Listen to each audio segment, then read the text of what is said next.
I had a lot of doubts and confusions, and I thought a lot of it was, fake, and I didn't believe in any of it at first. And then I would ask them to show me things, and within the story of Archangel Michael, I asked Archangel Michael, how can a million people be praying to you at the same time and you help all of them? Like, show me how you do that.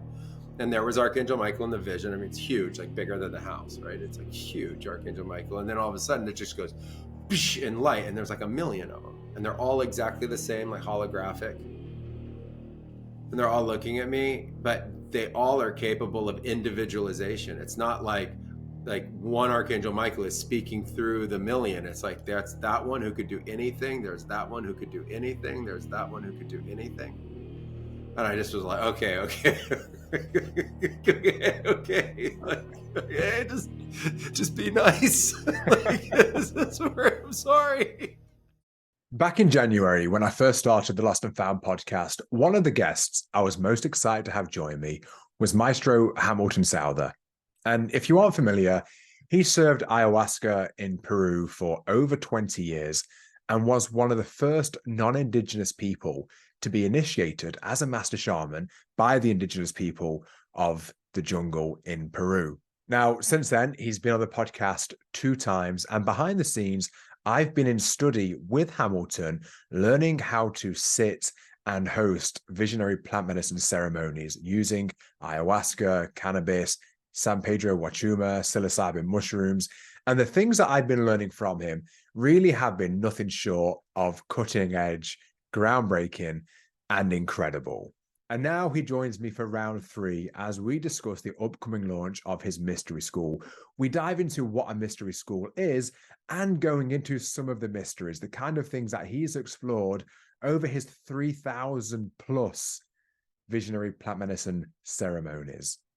Hamilton really is a one of a kind, and there aren't many people on the planet that has had the level of exposure to consciousness expanding experiences the way he has. So if you are intrigued, interested, and fascinated by the mysteries of life, this one is definitely for you. Now, before we get into it, if you're listening on YouTube, please hit subscribe because it really helps the channel. And also, if you enjoy these conversations and you feel called to joining me and like-minded people every Thursday, I host a free group call where we do just that. If you want to check it out, the link will be in the description and the show notes for you to be able to register and join us. And lastly, if you want to find out more about Hamilton Souther, his ayahuasca retreats over in the jungle in Peru, and also how to get involved in the Blue Morpho Mystery School, the links will be in the description below. All right, that's it from me. And I hope you truly enjoy this episode with my mentor and friend, Maestro Hamilton Souther. Hamilton, welcome back to the podcast. Hi, Sabri. How's it going? Yeah, good. We're on for round 3, and I'm excited to dive in to the mystery of the mysteries. Well, I think there's a number of mysteries. So take it away. Where are we headed?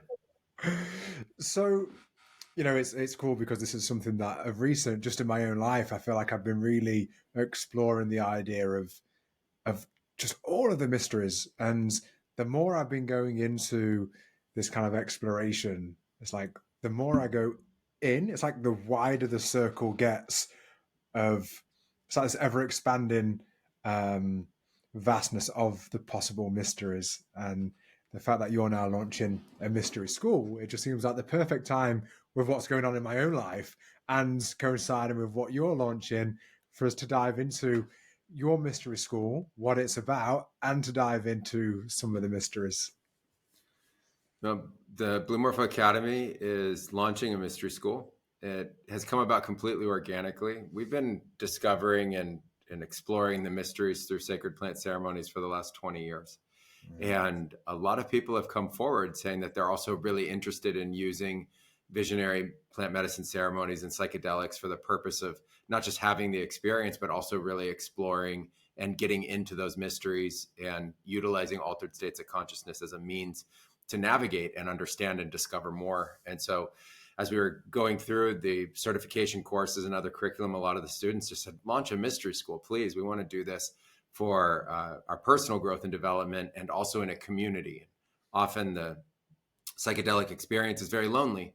And it's, you can have some friends that maybe do it with you, but it's not really mainstream enough to really typically have a lot of community built around it. And so this is an opportunity for real explorers and people interested in learning more about plant medicines and psychedelics, and not only just how to have the experience safely, but also really navigate the experience to go into the deeper mysteries about life. And we're excited to be launching it this month. Yeah, incredible. I think a lot of people, when they think of psychedelics using like a therapeutic purpose or like ayahuasca, I think often think about releasing trauma or doing the deep work. And for a lot of people, so many people, it is that. But I think there's far fewer people that consider it as a way of really diving into exploring the possibilities of the universe, the mysteries of consciousness, of what we are, of everything beyond that. And for me, in January, which was the last time I did ayahuasca, that was really what the nature of so much of it was. It wasn't about me and my inner world. It actually took me the opposite way. It felt like it was this rocket into the expansion of everything and getting a taste of it. And I think there's something very exciting about the idea of exploring of everything that could be. And it's not just about having to go in and do the deep inner work and release trauma. Like, yes, that, but also all the possibilities of what else it can lead to. Julio, the elder that first took me in and started to teach me, told me there were two reasons to participate in these ceremonies. And he said the first one's healing, they call that medicine, and the second one is divine knowledge. And that's all the learning, that's all the exploring, and that's all the discovery. And it turns out that the healing part is actually a finite period of time. You go through it and it actually works. It's not like a lifelong practice of healing. You actually heal, you feel better on the other side of it. And you realize typically during that process that there's just a lot more going on. Your visionary experiences take you into space and into the astral, and you see what's happening kind of out beyond the earth, and it also takes you into the earth and what's happening here of Gaia and of the great mysteries associated with life itself. And I think it's natural that we start to ask questions, especially as we're being awakened in our consciousness. We find out that what we were originally conceiving that we were so sure was the whole box is really just the tiniest set of assumptions. And as that starts to come apart, like you say, it opens up to so many different mysteries. And then as we start to pull on that thread, it just gets more exciting to look and discover more and see what's out there.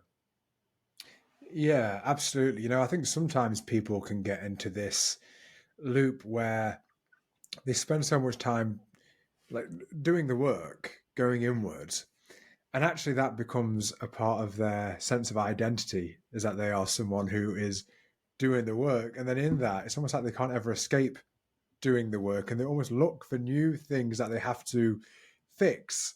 Um, and that can become this perpetual cycle. And I think the idea that people understand, and one of the things that one of the great things that I learned from you in one of your courses involving the academy, is that it's not we're on a lifetime of healing. It's not always healing, always healing. It's no, healed. This thing can be healed. And then once we get to the point where there's the feeling of I'm healed, then the question is, what next? And I would say over this last year, I've really felt that switch for me personally from, I would say, November last year. And it's not to think, well, that's it now. I'm never going to have to address anything again. Sure, things might arise. And if it does, we deal with it. But it felt like really a solid 7 years was deep inner work. And before that, more surface work. But now it feels like, yeah, right now, nothing seems to be coming up. And it's more about just, the mysteries of God, of love, of source, of the divine, of what we are beyond this what we see in the here and now, and the excitement for me that is attached to that is it's really unlike anything else. It feels like there's nothing that I'd rather be doing than exploring those mysteries. Well, the healing process is self-focused. So I think first it's just doing stuff the way you think you've been taught out in life, whatever, through your teens, early 20s, into your 30s, until you kind of have that wake up moment like, oh, hey, I don't have it all figured out. Usually there's some kind of trigger event, some kind of trauma or fallout of something that breaks a big assumption that we were making in our lives. And then we reflect on ourselves like, oh, what's wrong inside of me, or what's broken inside of me. And we're really good at pulling on that thread and categorizing ourselves for a long time and kind of getting into that experience. But at some point you really do go through it all. It's not forever. It's not an infinite amount of stuff going on inside of us.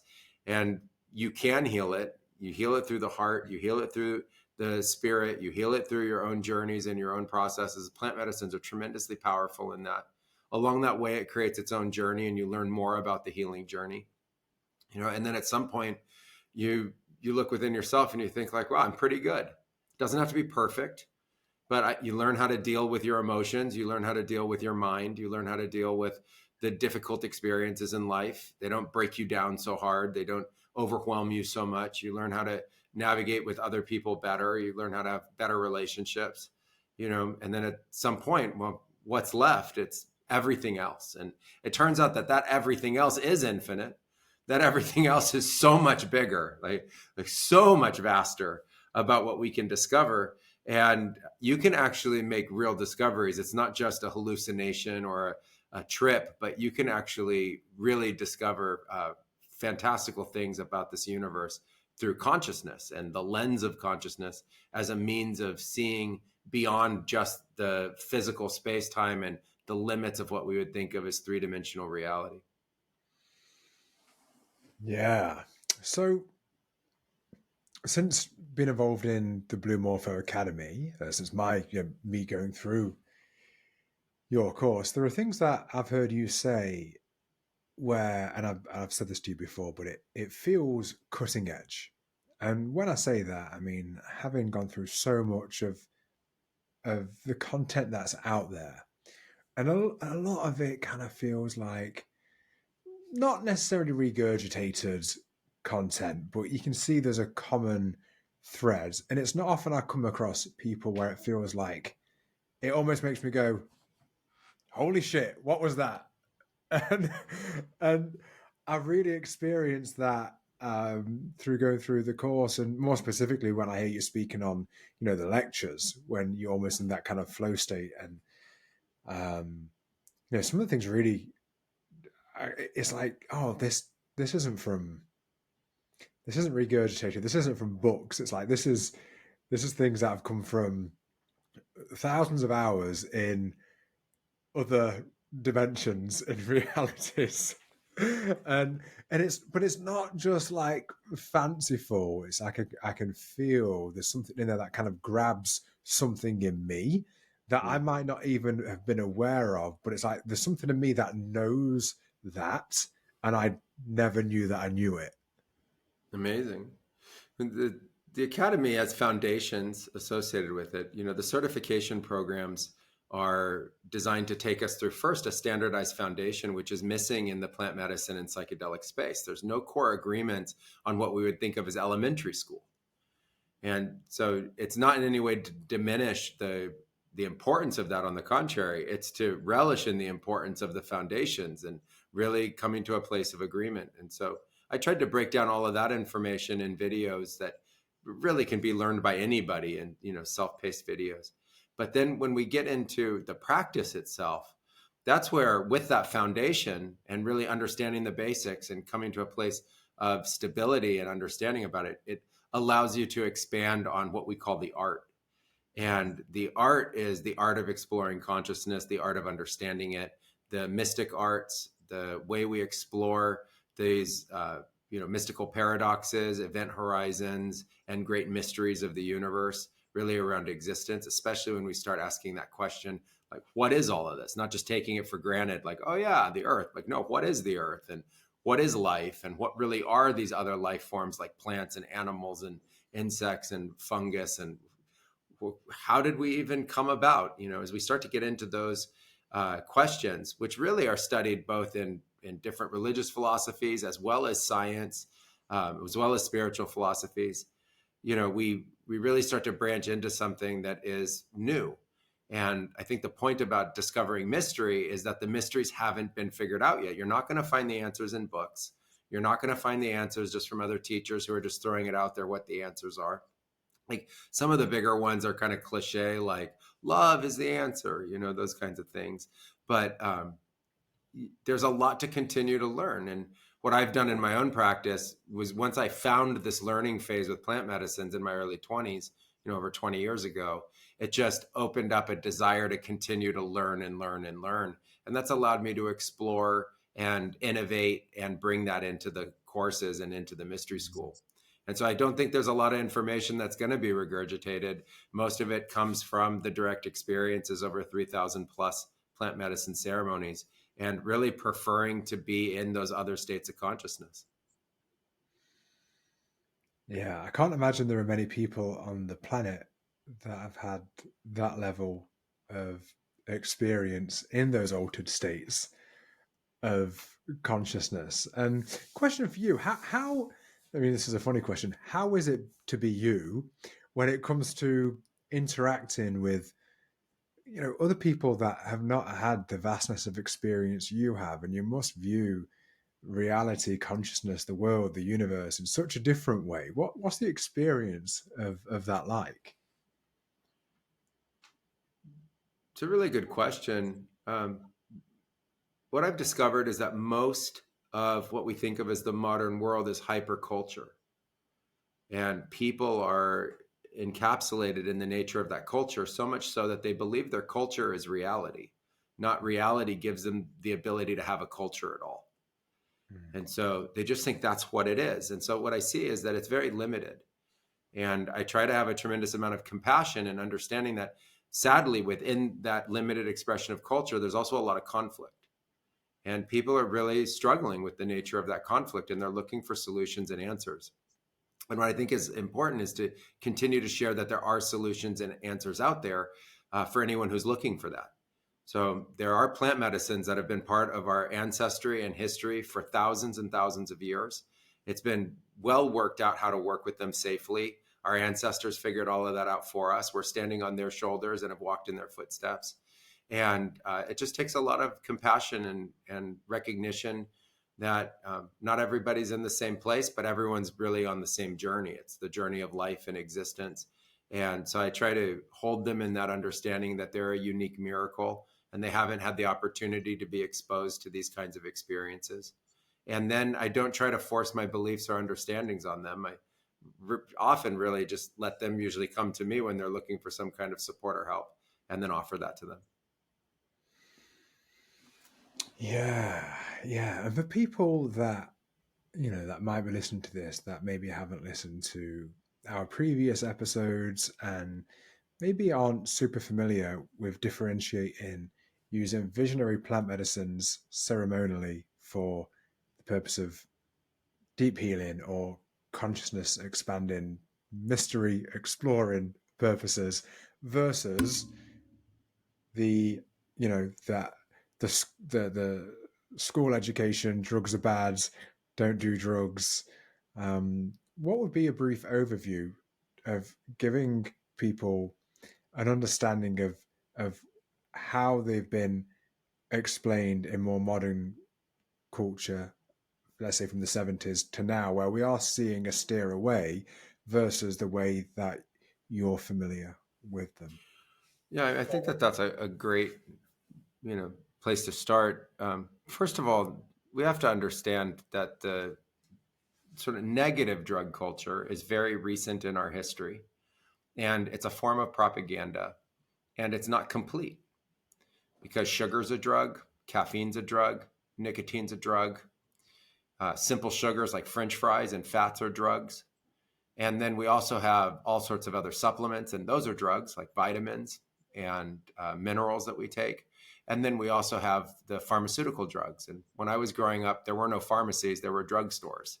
And then all of a sudden there were no drugstores because drug was a bad word, and there were pharmacies. And so I think we've been mistaught about what these molecules are, and we should just look at them as molecules.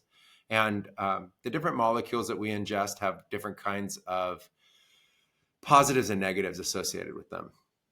And I think when we abuse different kinds of drugs of all different kinds, we see what the negatives are. So if you abuse sugars, you get diabetes down the road, or you have some kind of heart problems. If you abuse alcohol, there's a myriad of problems that come with it. If you abuse tobacco, there's a myriad of other problems, et cetera, et cetera, et cetera.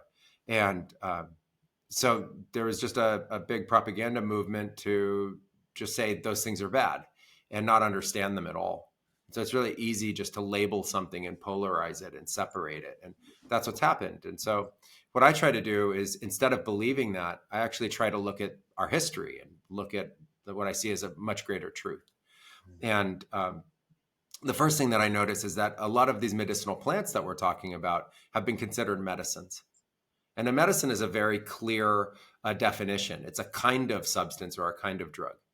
And it has a very specific purpose in the way that it gets used. And so I studied those cultures that had these plant medicines, some of them visionary and some of them very potent.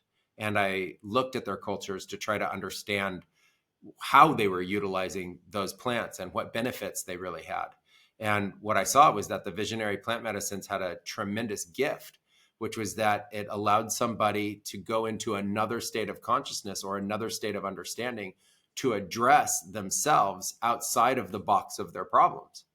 And it was very hard for people within the box of their problems and within their habitual patterns to be able to change. They had trouble changing diet, they had trouble changing addictions, they had trouble changing state of mind and mood with, things like depression. And I saw that through these experiences, not only would the plant medicines themselves make a physiological change, but it also was a psychological change, and it was a change in state, like very much like your waking state to your dream state. This was a waking state moving into this other kind of visionary state where within it you could find great resolution. In fact, I was just talking to someone on a recent retreat yesterday, and they described their ayahuasca ceremony as 10,000 visits to counseling. They said that was 10,000 visits to counseling in one night. So I think when I look at that, I say, okay, we need to expand our sophistication and our philosophy. We need to understand that, there are over-the-counter drugs. So drugs clearly aren't bad. It's which ones and how they're being used and why. And if our ancestry across the world has thousands of years of utilizing certain plants as medicines, I think it's foolish for us to just come forward and say that we don't think they have any merit as medicines. Clearly, they had merit as medicines. They've been used for thousands of years to solve problems. And that's, I think, the category that ayahuasca fits into, and psilocybin mushrooms fit into, and cannabis, and San Pedro Huachuma and peyote. They all were used by indigenous communities from around the world that are our ancestors. I mean, we have to be honest about our evolution, and that we've been using these forever. And so there's a purpose to them. Now in what we call the modern world, there's a bigger purpose than ever, where people feel lost, they feel cut off, they feel separated.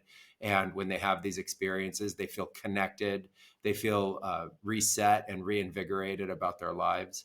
And so I think we have to look at their medicinal importance and their spiritual importance. And I think what's really interesting there is that our ancestors didn't separate the medicinal importance from the spiritual importance. So they said the medicinal importance is also spiritually important, and your spiritual health is part of your medicinal health as well. And so let's treat that together. And these plants had a unique capacity to awaken somebody to that union within themselves. So their spirit would be healed as their physical body, or their mind would be healed, and they would come out of it and have a real firsthand experience of that.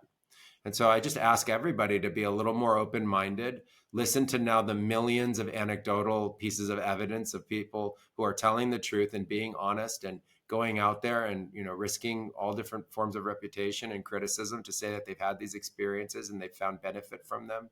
And, understand that there's just a little more going on. Yeah, the first time I did ayahuasca 7 years ago, I had a very similar experience. When I came around after, I felt like that was 10 years of self-development in 5 hours. That was literally the example that I gave as to what my experience was.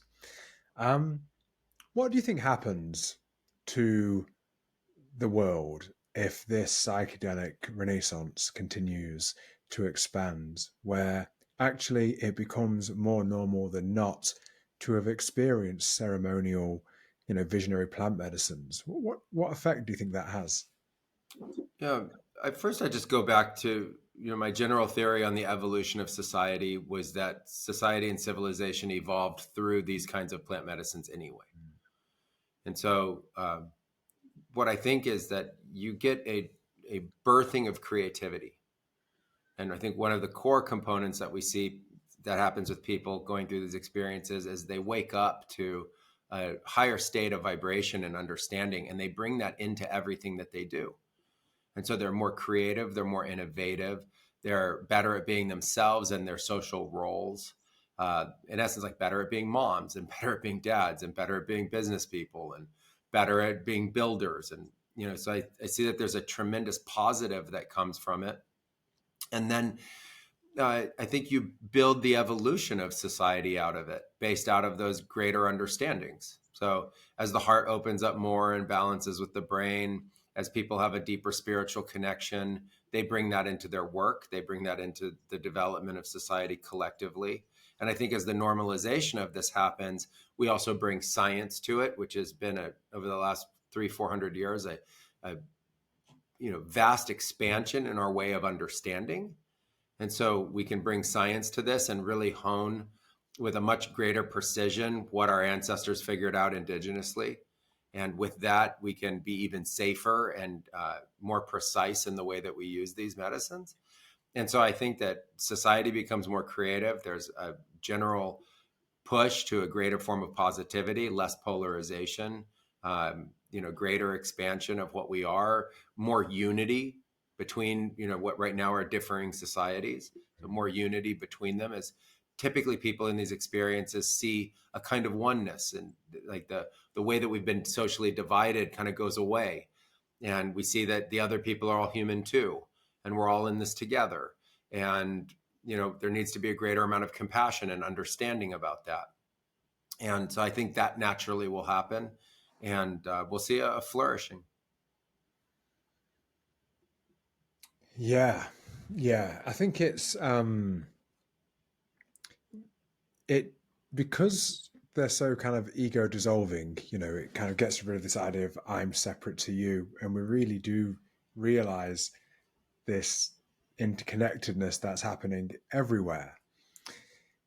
It then gives new understandings to words, and it gives more sense to words when, for example, you said a popular thing is love is the answer. And yes, but if you've never had an experience of love where it's the type of love where love is the answer, then it's hard to actually wrap your head around what that means. So if your experience of love for a lot of your life has been very turbulent and very like from a place of like separateness, then what does it mean when someone says love is the answer? And I find that, when using some of these visionary plants, it gives you direct access to that deeper sense of love where you then come out of it almost like, oh, love is the answer. And it kind of gives more meaning and depth to some of the sentiment that we hear, like, love is the answer. I think that, our language is very limited and our understandings are very limited. And we haven't been alive for very long, even if we're 60, 70 years old. Planet's billions of years old. And so we have an idea as we're growing up about what something is. But if you don't know how much bigger that idea can be, we get encapsulated in the way we imagine and think about language itself. So when we're very young, teenage years, we have one idea about love. And it wouldn't make sense at all to think at that state, oh, love is the answer to in a greater sense, or that there's an understanding of oneness around love. That's like, love between teenagers. They're thinking about themselves, and they're thinking about originating sexuality and the transition they're going through from being a kid to puberty to now being a young adult. And so it wouldn't make sense. But as you have these experiences that open your awareness and open your consciousness, I think the awakening of consciousness is something that's natural that happens over time. And the words that we use start to take on a greater meaning. And so we realize, oh, love isn't only this bond with another person. Love isn't only the bond with parent. The love isn't only the, you know, what we're told in different religious practices about love, or, you know, some other kind of figure. We start to realize, wow, there's this other thing going on, this mystery, this tremendous mystical phenomena. And people have described it as a field. They feel like they're connected through the Mm. field, but at their Yeah. heart. They see it all of a sudden, like they'd just been looking through air their whole life. And all of a sudden they see this matrix that's connecting everybody together. And you touch it, you smell it, you feel it, and you know it is pure love, like the love, like the same love you see when mama bears are with baby bears, and the same love you see when birds are with their babies, and the same love that you feel when you fall totally in love and you realize, like, wow, that's it. And many people have had that experience.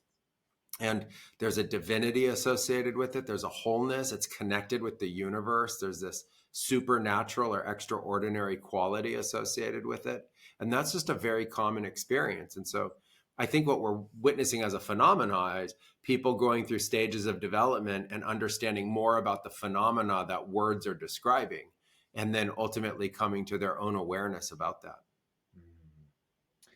Yeah.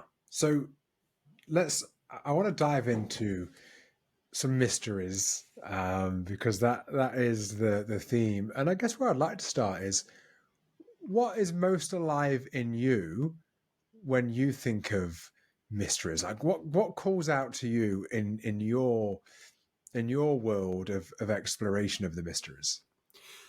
To me, the mystery of all mysteries is the universe, Mm. because universe doesn't make any sense. Like, not where it came from, not when it came from, not how it came from. And there are some facts associated with the exploration of the mystery of universe that hint at and give some color to it. Like, the universe is a manifested state. It's not an unmanifested state. So the universe can be defined as everything that is and nothing that isn't. So everything that is, but it's always changing, but it's everything that is. It's everything. It wouldn't matter how many dimensions it had. It wouldn't matter how many galaxies there are. It's just everything, absolutely everything, the known and unknown. But the unknown would have to exist, not some falsehood, not some fantasy about it, right? So that's a tremendous mystery. Space-time. Like, where did this dimensionality of space-time come from? As we start to explore it, space-time doesn't have a size.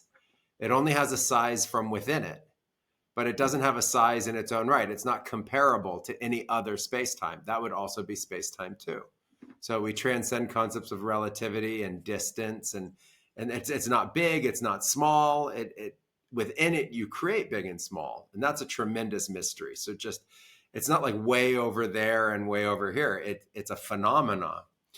Within that is consciousness, which is how there's any kind of perception at all. What is perception? How can we perceive at all the nature of the universe? And then what I call spirit, which is, in my opinion, the animus of this universe. It's not just static. It's not just you know still. It's animated. It's animated at quantum, at subatomic, at atomic, at molecular, at cellular. It's animated with gravity and energy and things like stars and spiral galaxies. I think those things are the great mysteries that right now are most interesting and have me most fired up. Mm. And I mean, one of the things that you shared that blew my head off. You spoke about a time where in a ceremony you were visited by Archangel Michael, and you asked, like, "Oh, is that really you?" He said, "Yeah, it's really me." You said, "Well, how, you must be evoked by like thousands of people right now, so how could you be here and there?" And he said, "Well, I can do that. I can be in multiple places." You said, "Can you show me?" Said, "Yeah, I can show you." And there's this story. And then you said, when you then did what you were shown, and everyone like that you were facilitating ayahuasca for, that had the experience of you being right next to them. Yeah. And that was one of those moments for me. If we talk about mysteries, it was like, how the fuck does that happen? That's a good mystery. That's a good mystery. I was taught by by mystics that believed that everything from our mythologies was a kind of factual truth. So they believed that the deities from polytheistic deities existed. They believed that the things that you would find in Judeo-Christian understandings existed. They believed it all existed, and that you could explore through visions and have direct communication, communion, and contact with them. And I really bonded with angels. I just thought angels were amazing, all different kinds of angels. I used them in healing all the time for people. And so I became friends with the archangels, and we would, go into vision and see them all the time. But at first, there's a lot of doubt because you don't know if it's just a mythology or a story, or if there's any kind of fact or truth to it. Or I was taught to believe it, but we weren't taught to believe anything. We were taught to be very factual. Like, well, is there the word Archangel Michael? And you go, yeah. And is it the name for something? Yeah. And they go, well, is there a picture of it? And you go, yeah. And do people believe in it? And you go, yeah. And they go, okay, call it tonight and see if it comes, or call him tonight and see if he comes. And that's it. And then they pour you a big, thick, glass of tea, and you drink the tea, and then you see if there's anything to it or not. That's the true exploration. That's the real mysticism. And in my experience in the visions, you could meet these beings. And I met Archangel Michael, as simple as that. And we conversed and talked and hung out. And I had a lot of doubts and confusions, and I thought a lot of it was, fake. And I didn't believe in any of it at first. And then I would ask them to show me things. And, within the story of Archangel Michael, I asked Archangel Michael, how can 1 million people be praying to you at the same time and you help all of them? Like, show me how you do that. And there was Archangel Michael in the vision. I mean, it's huge, like bigger than the house, right? It's like huge, Archangel Michael. And then all of a sudden it just goes in light, and there's like 1 million of them. And they're all exactly the same, like holographic.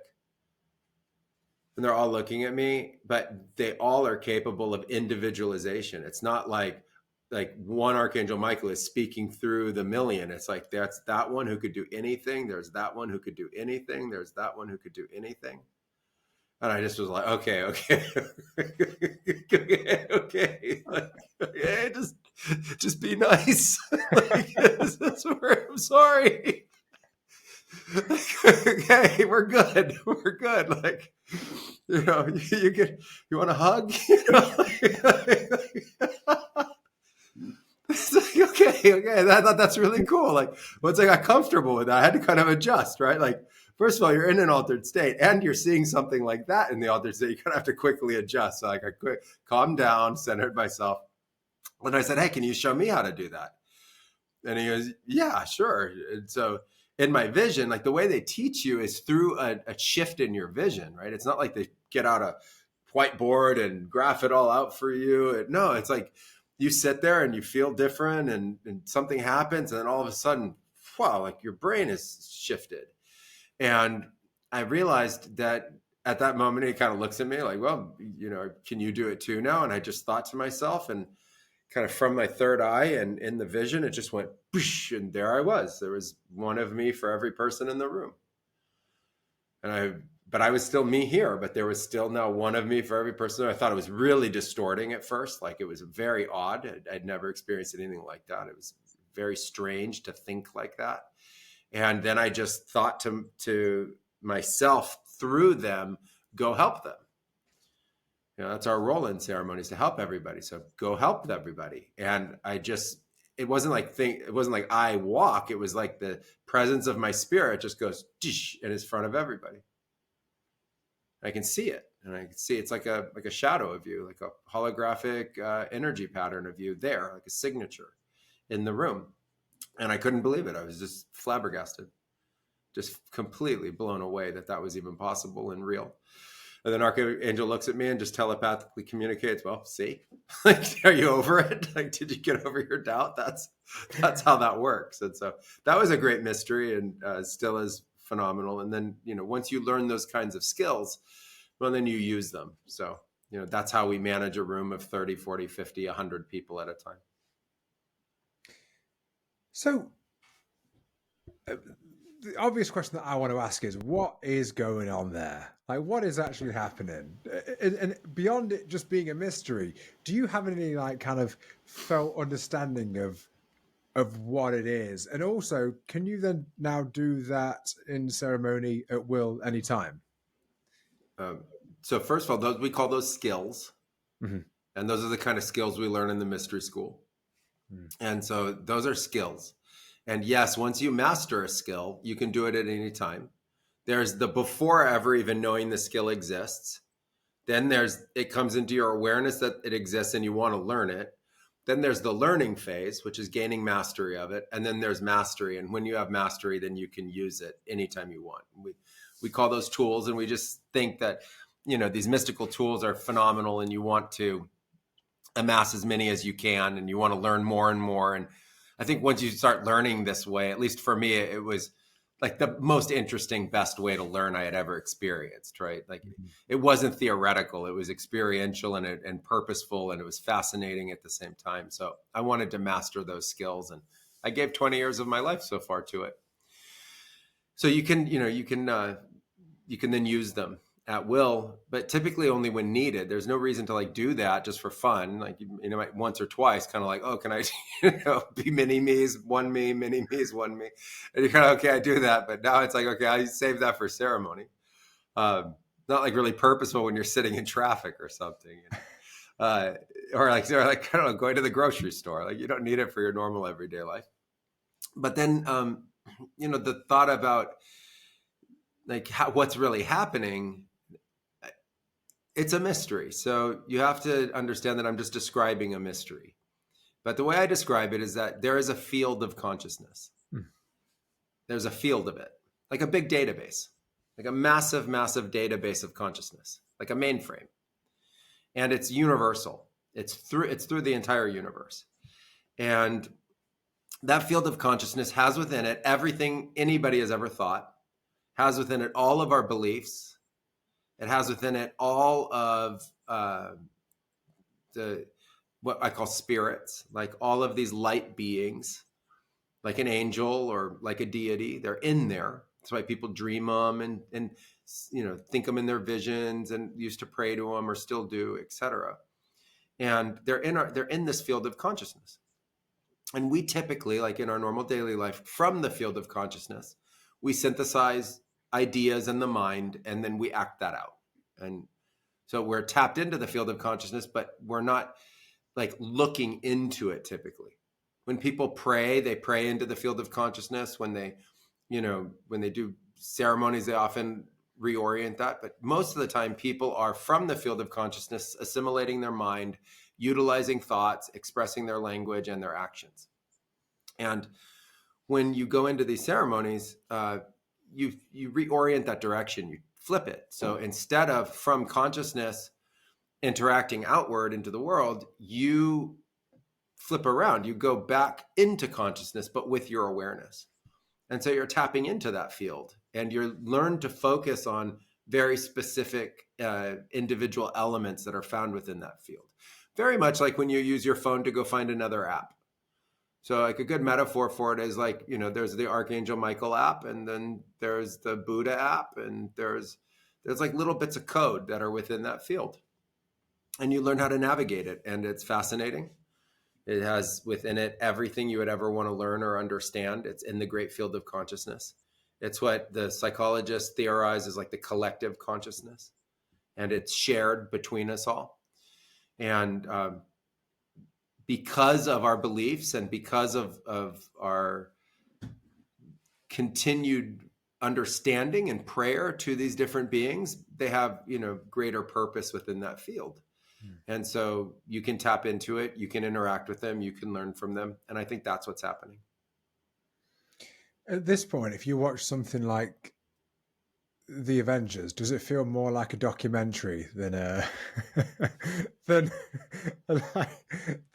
fiction? Yeah, I'm thinking Doctor Strange, and just with what you explained then about being able to split yourself off into multiple versions, all of a sudden those films don't sound so far-fetched. It's really sci-fi. I think sci-fi was born out of mysticism and shamanism. So like pre-sci-fi was mysticism and shamanism. And then sci-fi has a bit of imagination and fantasy associated with it. And so I think what's important is to understand that in our work, we're not as interested in fantasy. We understand that we can create it, but we're not as interested in it. We're interested in extraordinary phenomena that is based in fact and real, and then trying to understand how and why that even occurs or works. But yes, these certain elements, I would say, certain elements seem just kind of matter of fact. Like, you see intradimensional portals and you can go through them and end up somewhere else. That's very common in vision. You can see people that within the nature of vision have extraordinary capacities that go beyond that of the normal five senses. You commonly have experiences of mind melding and different kinds of telepathy. It's common to have experiences of seeing other, both within the field of Earth and beyond. So the ability of what people would call space travel is actually really common. So you get a group of people together, get 30 people together, go through a ceremony, and the next day ask them what happened, and 20 of them said they were flying through spiral galaxies and things, or visiting other planets. Like, just they're not speaking matter of factly. Well, last night I visited this other planet. Like, they got those kinds of things, and that's all part of typically our sci-fi. But with this phenomena of consciousness, those things that would seem impossible are now becoming not only more and more possible, but also codified. There's so many people now having these experiences and talking about it that there's a mass of anecdotal evidence for this that is starting to show a lot of commonality in the experiences people have. Yeah, it's mind bending, and hearing about it just makes me feel like I know nothing, and there's and I want to learn it all. um, having done, the visionary planets, like you said, like 3,000 or so times, how much difference is there from being in the altered state of consciousness through using a plant versus everyday living? And can you kind of access those states without the plants at this point? uh,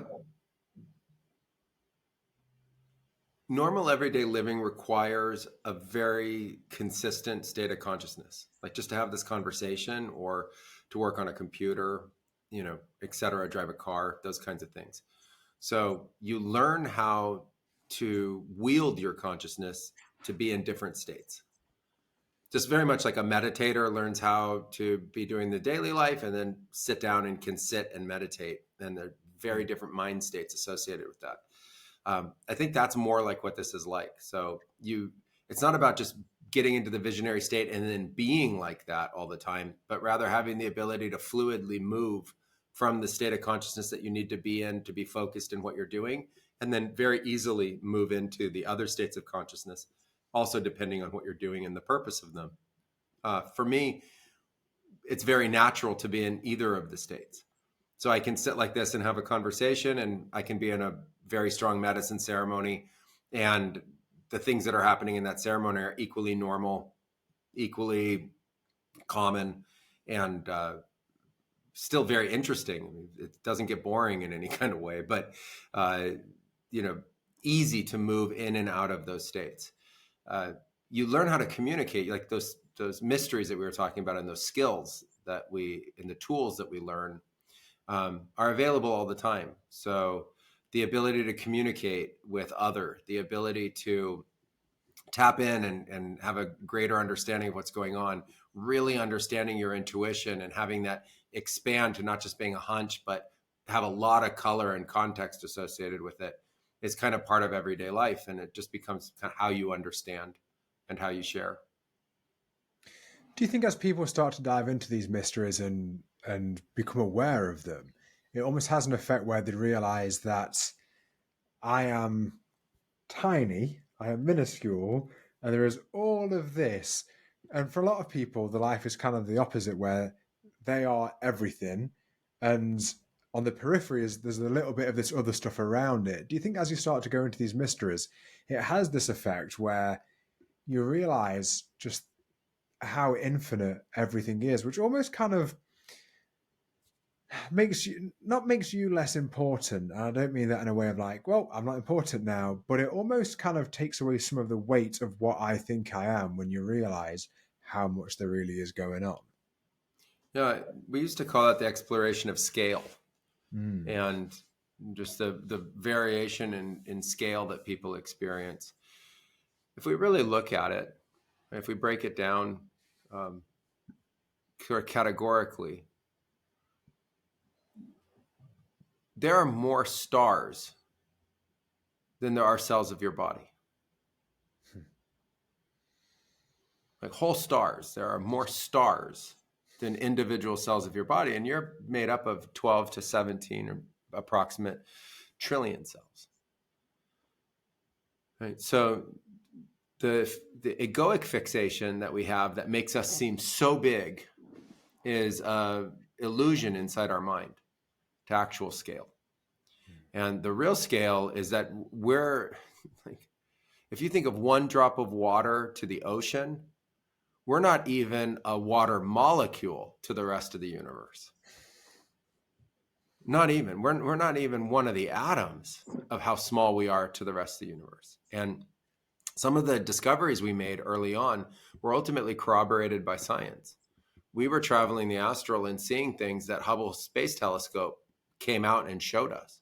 They were already in our Icaros. They were already assimilated in our navigations, and we were seeing that. And then we were, same thing with gravity and the gravitational waves that Einstein had theorized that recently were proven. And then we made predictions about what would the Webb telescope would ultimately start finding, and that's being corroborated now by that telescope. So the idea of the vastness of this is very difficult to comprehend, and how minute we are within it. But in that, I don't think being so small means that you're of less importance. I think being so small actually means you're of incredible importance. Like, how could the universe create something for us that is so complex? We are so complex. We're trillions upon trillions of microorganisms all working together to be a vessel so we can be alive and just talk and have this conversation. And we're very complicated now in terms of what our culture is and what we are as a society. Our language, our thoughts, our understandings, you bring all of that together, and we realize that what we are is something very unique in the universe. And it doesn't diminish our importance that there's trillions upon trillions of galaxies. It actually, I think, adds to our importance that somehow Earth was able to self-organize into what we are. Mm. So, often I think we abstract ourselves from Earth, but I think that that's foolish. One of the great mysteries of Earth is how Earth self-organized, like churned itself, evolved itself to the point that life started here, and we're made, every molecule of us is Earth molecule. Yeah. So somehow these trillions upon trillions upon trillions of molecules and trillions of cells were able to self-organize in this chain reaction of life that comes through procreation and ultimately single cell into what we are, and continue that process. Somehow the Earth did that, and the Earth's very unique in that sense. And so I think that just adds to this great mystery of what we are. And, it's not about scale. It's about the importance of what we represent. Have you got an explanation as to why we're here, why things have unfolded that way? Well, how do we go from the subatomic to the atomic to the protons and the electrons and the macrocellular level and the cellular level and the organisms? And have you got a felt sense of why that's happened? Again, these are my own explorations and expressions. So I think it's open for debate, and everybody can have their own version of this. But I put all of the responsibility on God. Mm. I think this is God's doing, but I changed my understanding from God did to God is doing. Not God did and now the universe is happening. God is doing through the universe and everything that's happening in the universe. And we as humans have developed what I call agency. A lot of people want to call it free will, but I don't think it's so free. It's willful, but we have agency. And I think at that point we start to shape how we behave, fueled by this creative power of the divine. And as that occurs, we have to take responsibility for our actions and take responsibility for what we now are in the universe. But I think it's a evolution that's brought forth by divinity. And I didn't understand why science had evolution and religion had the idea of creation, when I thought creation was evolution. I thought they were the same thing. I didn't see them as two separate things. And so I saw this infinitely creative power powering the universe to infinitely be creating and evolving all the time. And I thought that that's part of God's evolution to bring forth new miracles, and that the miracle of life is part of that, including creating the vessel for what I call soul. And I think human beings fundamentally are soul, and the human vessel, the shape and form that we are while we're alive, is the incubator for our soul. It's what allows us to come into existence, and it's miraculous and beautiful.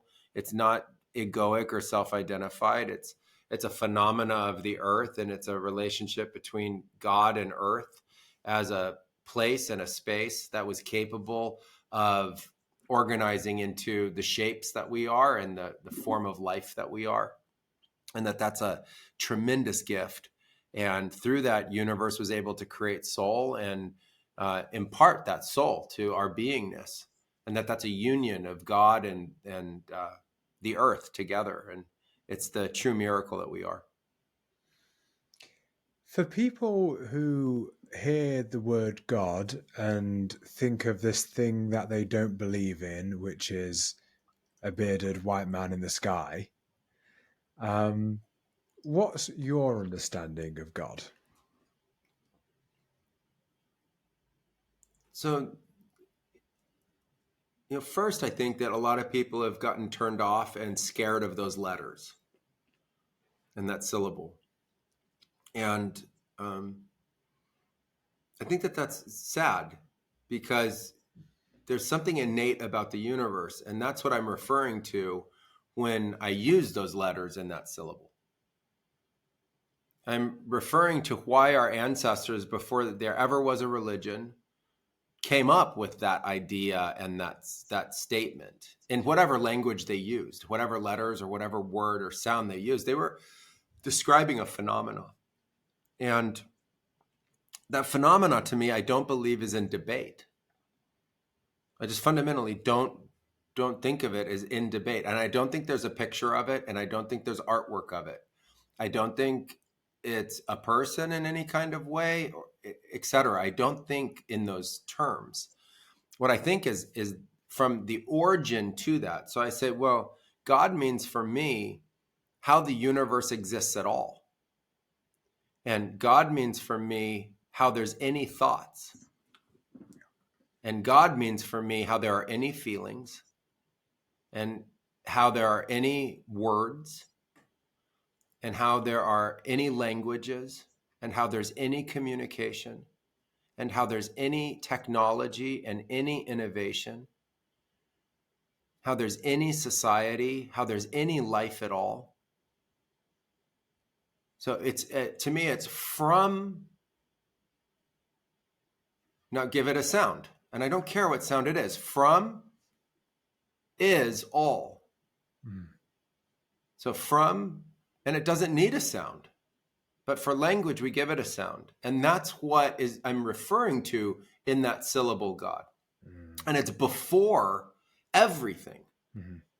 It's before everything. It's not after institution or after society or after someone came up with a story of a person in a throne or something like that. It's before it all.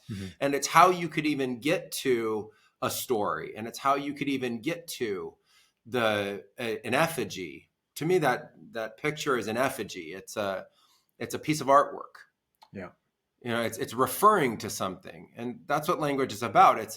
it's referring to the meaning that sits behind the statement. And so to me, the origin of the whole universe all at the same time, and not before Big Bang, or no, through this entire process, that still exists and is still very real. And it's part of every moment, and it's part of everything. And I include the matter in it, in my mindset. So I include Earth, and I include the molecules, I include the material physics. And I use that as a way to prove existenceness. And so I think of like any existenceness at all, which is the phenomena of this universe, is that presence that I'm trying to describe, and that in the English language, whether we like it or not, the syllable that was given to that is God. And so I think we have to look at why we are uncomfortable by that sound, and what that sound means, and what that discomfort means, so that we can ultimately find something that's fundamentally factual about us. Like call your origin whatever you want, but that's still your origin. You know, something that Gaffney says that I really like is, the God you don't believe in doesn't exist.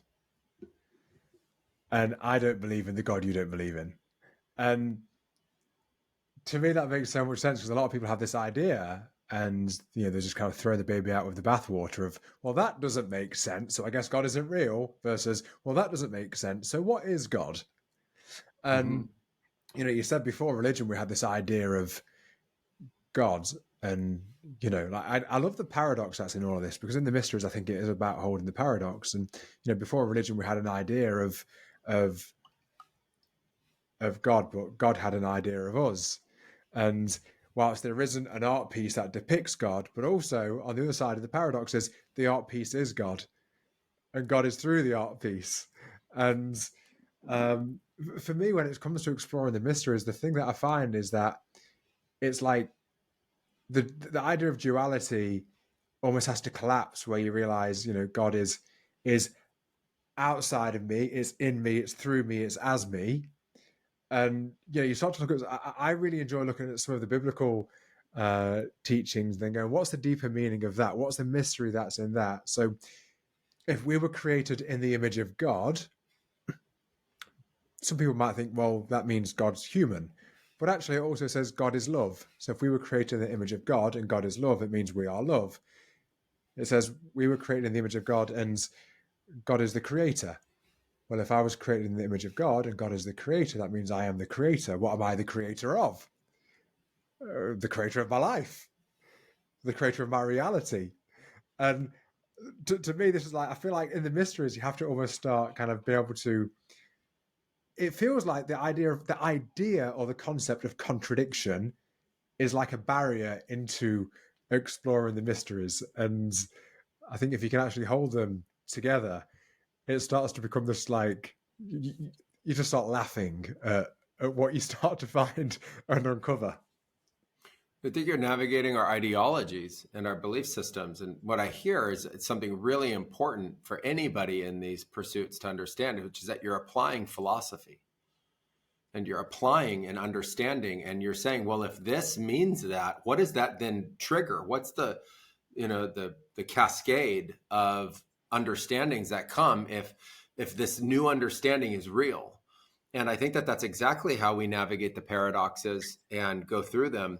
And those paradoxes are part of our knowledge base. It's part of our ideological matrix, and it's not all figured out yet. So a lot of people are running around with this general ideology. Oh, it's all figured out. No, on the contrary, it's barely 1% figured out. It's 0.0000% figured out. And we're just aligning these flaws in our own understandings, and we're starting to apply a greater philosophy to it.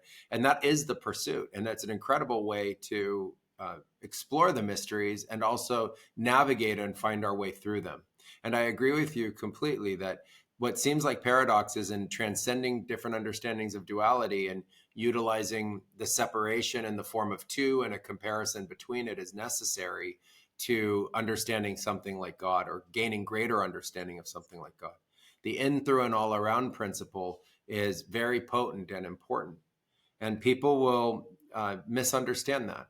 They'll say, well, I'm not God and you're not God. And it's not in the I or the you, it's in a greater state of consciousness. It's through everything, and that it's part of everything. And we are part and parcel of that expression. And I think it's really important to not just believe it, but to have the visionary plant ceremony experience that makes it tangible. And then people actually see it, people know it, people wake up to the different states of consciousness that make that very real for them. And I welcome everybody to that pursuit. It's fun. It starts to unravel the different conflicts that we have in our space and our understanding, and we can work our way through the paradoxes. And I found it to be a really interesting and core part of my practice. Yeah, absolutely. And there's a saying that I came across recently, which I love, and it's, I only believe in things I don't know. And it feels so right to me. It's like, yeah, I don't, for me, my experience in life is I don't have to believe in God. I know God. I've had a felt experience, not as a one-off, but every day I have a felt experience and connection, understanding of what that is, of the field that I'm a part of. And it almost be like a white blood cell in the body thinking it was this individual thing that isn't part of something greater. Just not the microphone. For me to feel that I am just separate self would be almost like a white blood cell thinking that, okay, I guess this is just me and I'm not a part of anything of the whole in this body. Exactly. That's exactly how I see it too. Um, I love the idea of transcending belief and faith. I think starting with the idea that there's a possibility or there's faith for something more is a great starting point. And then after that, you amass experience. And when you have direct experience, direct communion, direct knowledge, you don't have to believe in it anymore because it happened. You don't go to a restaurant and have a big meal and walk out of the restaurant and think maybe, just maybe, you had a big meal. You don't question it. You know it. You know exactly it. You had the experience. You don't have thirst and then drink a big cup of water and then walk away and go, oh, did I drink water? Like, did that happen? It's not like that. You know at that point then what quenching your thirst is and what water is. And that's exactly like this. You have the experience and you know it. And it starts as a first time, and then you have more experience with it. And I love the idea of recognizing that it's not just in the ceremony, that ultimately you have it all the time with you. And that to me represents an awakening of consciousness, that, you've awakened to understanding the presence of the divine, as we describe, in, through, and all around all the time. And I think that's available to all of us if we want to pursue it. So the Blue Morpho Mystery School, a few questions on it. Who is it for? For anyone who's listening, like, who would you say this is for? I think the Mystery School is for anybody that's interested in the topics that we just described. Mm-hmm. If you're interested in exploring the mysteries, exploring the paradoxes, exploring plant medicines and altered states of consciousness, learning how to use them safely and navigate with them, enriching your life with them. If you want mentorship and you feel a resonance and a vibe with us, then I think this is a perfect opportunity for you. And also to be part of a community that's exploring these kinds of thoughts and ideas openly and sharing our understandings without dogma or forcing you to believe anything. It's an open space for you to explore and get to know yourself better, as well as share in the great mysteries and receive both transformation and personal healing, as well as a tremendous amount of knowledge and discovery about the universe. Amazing. And you kind of you probably more than half answered the next question, but I'm someone who's interested in the mysteries. I'm now interested in the Mystery School. What can I expect as my experience of being a part of the Mystery School? The Mystery School, it's community. And so we get together virtually and in person at different times. It's not mandatory to get together in person, but it's beautiful to have an opportunity to be in the presence of other people that are part of your community. And we get together on a weekly basis, and there's a lesson where we discuss one of these mysteries or some kind of skill or technique that we're talking about. And most of those will come directly from polling the the community about what's really interesting to them, because there's a kind of natural progression on pulling that thread like we've been describing. And so there's going to be a weekly lesson, and then there's study groups, like smaller groups that of the main group that get together and discuss the nature of the lesson, and then get ready to bring that into a sacred plant ceremony. And then people do that individually. They sit with themselves, or there's group ceremonies, virtual ceremonies, in-person ceremonies, and also times when we all get together in person and virtually. And that's where we take then that idea into the ceremonial practice, and we explore the altered states. And that can be done without plant medicines. It can be done through breath work and authentic movement and trance. And it can also then include all of the different kinds of plant medicines that people work with and psychedelics. And from that, people have discovery. So it's an open field. It's not to learn a lesson the way someone taught it. It's to take that lesson into the field of discovery and come out with your own knowledge and understanding from that, bring it back to the community and share it. Mm-hmm. And we share it in a variety of forms, through the written form, through audio and video. And then we archive all of that as a record of the things that we're learning and discovering together. And then we build on that every week. And we continue to discover those mysteries, and that archive becomes a resource to FAQ and to go back into and find if other people are having similar experiences to you, et cetera. And then there's the support nature of the community itself. So there's, chat groups and discussion groups, and there's a natural flow associated with it. I love that. As you were saying that, one of the things that came up, and then you kind of almost touched on it, but it felt like as people are exploring these mysteries in a more of a collective, it feels like there's an opportunity to create literature and texts out of that, where it's not just the experience of one, but when you get these different touch points, these different vantage points of reality, everyone having their experience, but then as we see these commonalities, it feels like there'd be a really cool opportunity to create these kind of like text and this literature that's out of these joint experiences. But what you kind of just alluded to is very similar, like it being archived, it being in FAQs and video. That's really exciting. Well, yeah, thank you. The idea of the mystery school is that everyone has merit and value, and everyone has unique talents to be able to share and offer. And there's direct communion and communication beyond our normal experience as we explore. And so everybody has a voice, and everybody gets to share the way that they would like to. And, if someone's shy and they don't want to, obviously they don't have to. But by bringing that voice and bringing what they, each individual experiences to this, we get a wide variety of understanding about the connection that people have. Like we talked about God. If someone were on the journey of God, what are they experiencing? And then bringing that together, not just one teacher teaching what it's supposed to be, but everybody together saying, this is what I discovered, this is what I experienced, gives us a richness of information and understanding to share. And I would love to see it in books, and I would love to see it in other forms that people could learn from. Incredible. And I guess lastly, for people that are sold, that are in, that want to be a part of this and they want to explore the mysteries, what's the best way for them to move forward from here? The best way is to go to bluemorphoacademy.com and sign up for the Mystery School waitlist. And then as soon as it launches later this month, sign up and join. And we're going to be kicking it off in early November. Incredible. Amazing, Hamilton. Thanks so much again for being here for the third time. Every time it's an absolute joy and pleasure, and I look forward to more to come, and just more unfolding of the study that I'm doing with you, and also how I can contribute. And it's amazing to share this journey and to have this opportunity to explore these mysteries and the phenomena that is life. So thank you so much.